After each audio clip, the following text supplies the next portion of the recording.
make the economy bottom drop out. They need to destroy the economy because as we're running out of oil, when people don't travel, at least that's what they're saying, when people don't travel, when people don't have money, they don't travel, they don't spend any money, which means you don't waste a lot of oil and natural gas. That's the afternoon. So how does this source, I mean, just ballpark, I mean, so you have the sources of... Well, actually, there are two people who are members of the Bilderberg Club. It's actual members. They're members of the Bilderberg Club who for years and years and years have been going and participating in all the conversations. They've always been dead on, always.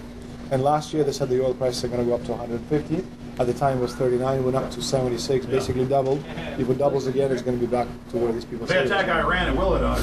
Year after year, Estelin and other reporters like Jim Tucker are able to report on future events with stunning accuracy, all because they know the agenda of the Bilderberg Group.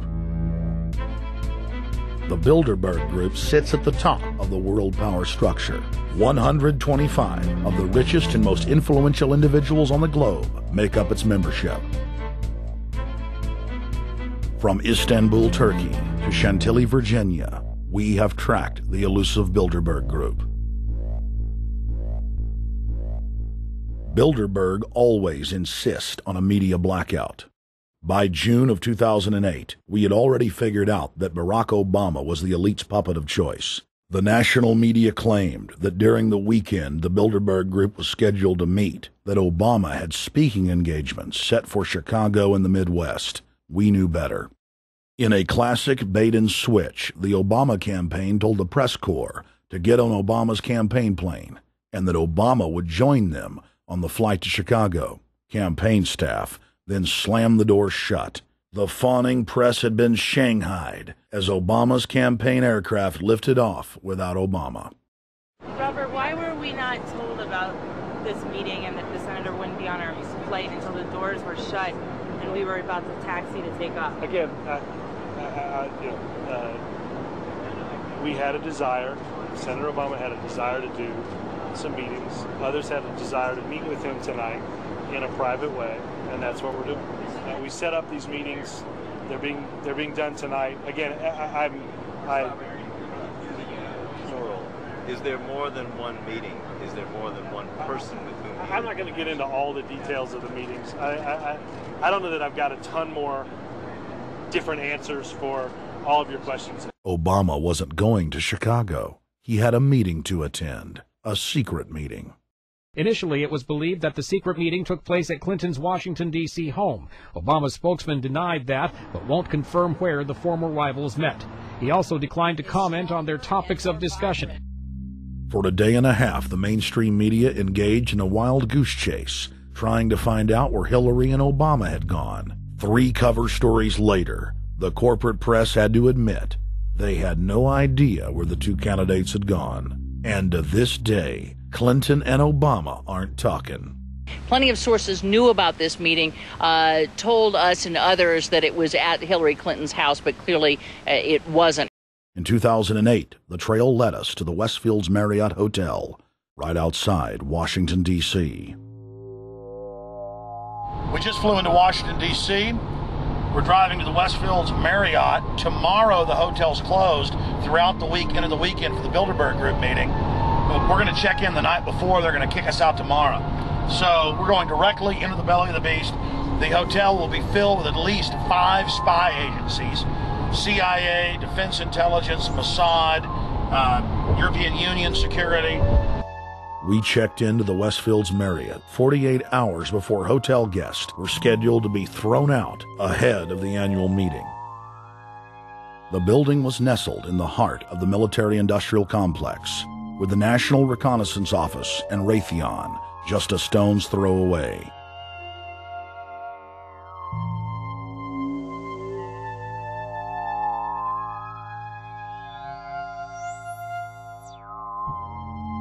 The plan tonight is to try to not get arrested, dodge the security, get in there, get some footage of the elite arriving in the morning, because some arrive before they officially lock it down, and then getting out of the building. That's our plan. I'm also going to be getting a call by a international syndicated radio show, Coast to Coast AM with George Norrie, and all week he's getting briefings from me every night about things as they develop.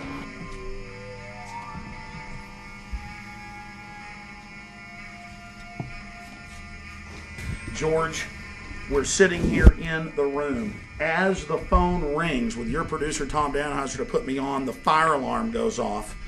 So everybody is exiting the building. I know this is a setup. They timed it exactly when this happened. Open the door. I want them to hear the fire alarm. Open the door. I want people to hear this live to the 16 million people listening.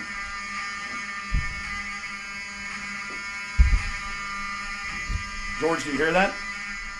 Now, they're going to use this as an excuse. The Westfields Marriott, right outside D.C. in Chantilly, they want to use this to flush us out of here. They're very upset. Everybody that covers Bilderberg, I was detained 2 years ago, interrogated, screamed at. They said Bilderberg was upset about me, wanted to stop us. This is guaranteed. Everywhere we go, we're followed. We have another hotel across town as a base of operations. They were there questioning us, getting in our faces. We're being followed everywhere. I need everybody's support right now. I pray to God they don't try to set me up. They may have tried to concoct this as some way to say, look, they didn't leave during a fire drill, assessing me, knowing I would stay and do the interview. But again, the moment the phone rang with Tom Danheiser, the moment the phone rang, the guys answered it, I'm standing there, the alarm goes off. It's going off right now. The guests are exiting the hotel out there. Of course, there's no fire. This is just absolutely insane. I noticed, too, that there was over 100 security people here today, but tonight we got back and it was a total ghost town, and this is what's insane. We have a security guy walk up to us 30 minutes ago, about 25 minutes ago, before this happened, and said, "What are you guys doing?" We said, "We're just walking around checking out the artwork in the hotel," which we actually were admiring, but we were also going around getting some footage. And they said, "Well, no cameras allowed." We said, "Fine." And then he said, "Yeah, we had somebody do a fire alarm a few weeks ago, and me and Rob, my camera guy, were on. Why is he telling us about a fire alarm?" I forgot that part, George. These bastards have done this. I don't know how. They're planning to try to set us up or something, but this is incredible. We are here in the middle of this right now, George.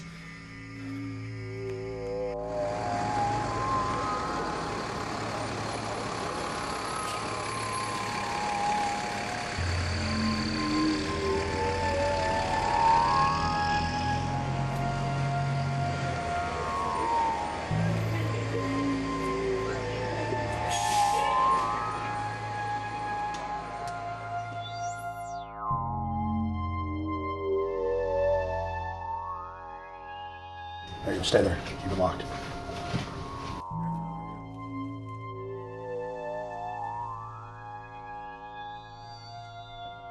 Let's go. Let's get out of here now, Richard. Don't screw around anymore. We got out of here on exactly the right time. Is this the way out? Yeah.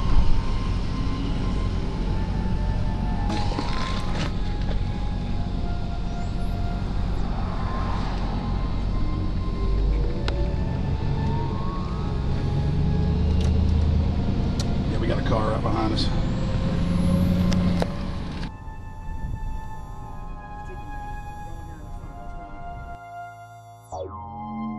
We made about, what, 5 turns and 6 turns, the same car's following us. Now he looks like he's following us into a... He came out of Bilderberg, he came out of the Westfield. He's being a little bit subtle, but... Not too. So there he is. That's him over there in the blue car. Yeah.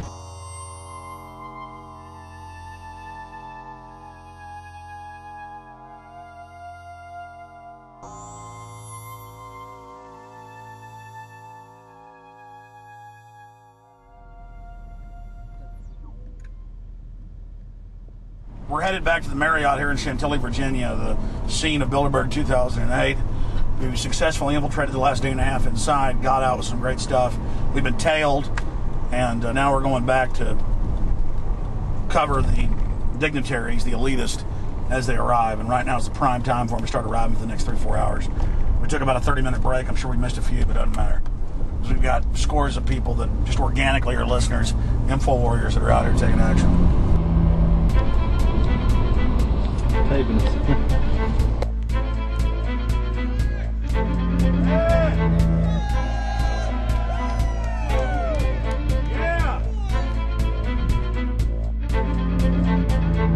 we're going to be out here for the next 3 days while you try to chart the future of our destiny. We're taking our destiny back. You're not our gods or our masters. We witnessed at least 7 convoys of armed Secret Service entering the Westfields Marriott, and internal sources confirmed that both candidates did attend at least one meeting inside the conference. While the Bilderberg Group was 100% successful in 2008 at keeping their name out of the mainstream media, they did not fare as well when it came to the exploding independent press. During the entire two-day event, anti-New World Order